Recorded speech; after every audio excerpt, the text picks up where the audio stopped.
CR101radio.com, podcasts, and more. Seeds or weeds. How do you get vegetables out of your garden? By planting vegetables, of course.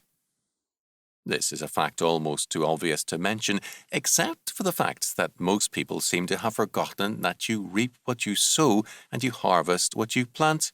Quote, "For whatsoever a man soweth, that shall he also reap." Galatians 6:7. Now, if a man simply kept weeding a garden patch without ever planting it to vegetables, we would certainly have a right to call him at least a fool if he expected weeding to give him vegetables. We should in fact question his sanity. But this foolishness is exactly what millions of, quote, good Americans, end quote, are dedicated to.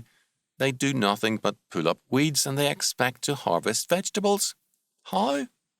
They're always fighting the weeds which crop up in the life of America, in the churches, schools and organizations, and this is all that millions of them do, pull weeds. Meanwhile, the country and everything in it goes downhill. Make no mistake about it, the weeds of communism, atheism and permissiveness must be uprooted, but what good will all this weeding do if no sound seeds are sown? The net result is simply a better patch for new weeds to sprout in.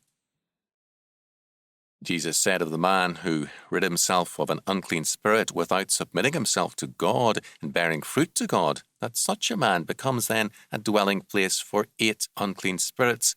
Quote, "And the last state of that man is worse than the first. Even so it shall be also unto this wicked generation." Matthew 12:45.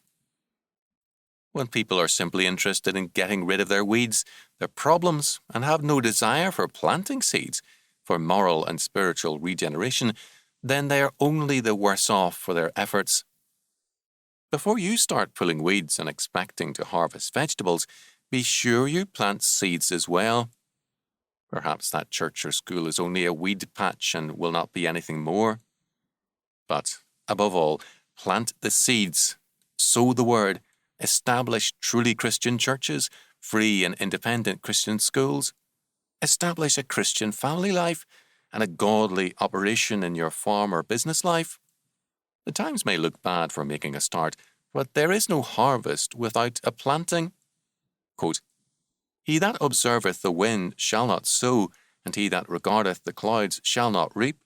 Ecclesiastes 11:4. Men who think that they can get vegetables only by pulling weeds are crazy.